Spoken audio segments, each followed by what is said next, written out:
BFM Business, la librairie de l'écho. Les livres d'ailleurs. Nous irons bien au-delà des frontières de l'Europe, Benahouda. Mais on commence quand même par l'Europe et pas si loin de l'ex-Tchécoslovaquie, puisque vous nous emmenez en Autriche avec une étude sur les seniors sur le marché du travail. Une vision prospective à 2040. C'est une commande publique faite à l'Institut autrichien de recherche économique de Vienne, le WIFO, afin de disposer d'éléments probants dans une grosse quinzaine d'années.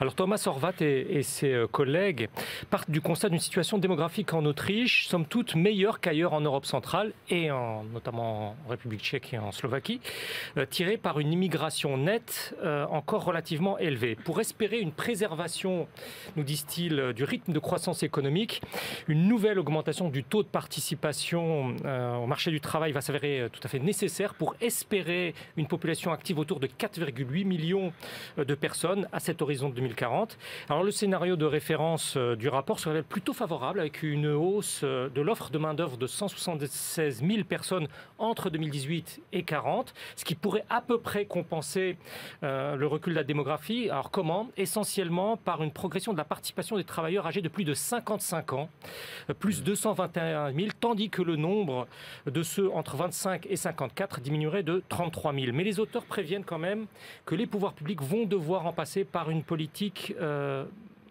de refonte des subventions pour pouvoir maintenir les plus de 55 ans dans l'emploi, notamment par une incitation à la formation continue de très grande ampleur.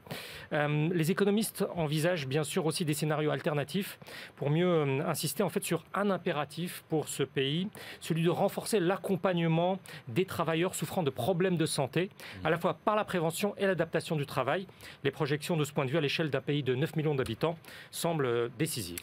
Passionnant parce que, évidemment, tous les pays qui vont devoir faire travailler davantage les seniors suivront tout ça avec beaucoup d'intérêt. On s'intéresse maintenant à la correction d'une faille nucléaire fatale dans le pacte AUKUS, Australie, Royaume-Uni, États-Unis. Exactement.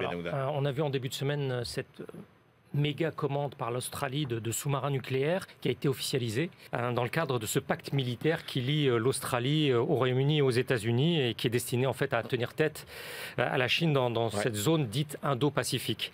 Ce projet de très grande ambition sur des décennies est censé coûter quelques 40 milliards de dollars dans les 10 premières années. Ça va avoir des implications d'une immense ampleur sur des industries navales de 3 nations. Et le président américain affirme que ces navires australiens seront à propulsion nucléaire, mais ne porteront pas d'armes nucléaires, nuance dans le respect du principe de non-prolifération. Sauf que ces assurances ne suffisent toujours pas à convaincre entièrement le directeur général de l'AIEA, l'Agence des Nations Unies pour ce domaine, et encore moins Alan Kumerpan, qui coordonne un projet de recherche à l'Université d'Austin sur le sujet, l'Université d'Austin qui se trouve au Texas. Il met ici l'accent sur la perspective d'un recours à des tonnes d'uranium hautement enrichi de qualité militaire afin d'alimenter ces sous-marins australiens. Une quantité suffisante, nous dit l'auteur, pour des centaines d'armes nucléaires. Canberra s'est pourtant engagé dans le cadre du traité international de non-prolifération de 1968 à ne jamais acquérir la bombe nucléaire.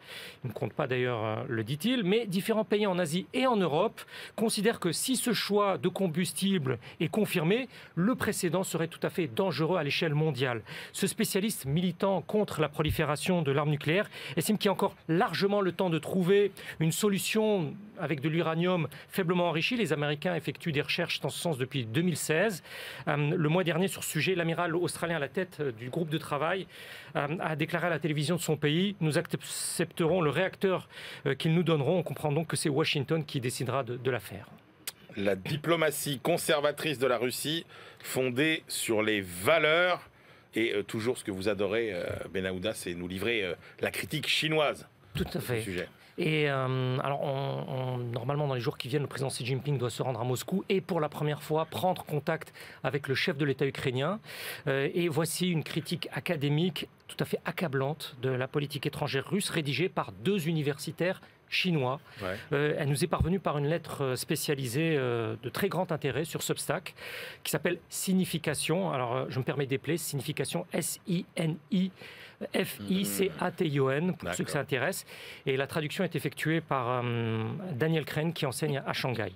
Les deux auteurs, qui travaillent pour la prestigieuse université de Fudan, à Shanghai, ne sont pas des généralistes des relations internationales, mais bel et bien des spécialistes du monde russe. Et ils travaillent pour des organismes chinois de premier plan. Il faut vraiment le préciser.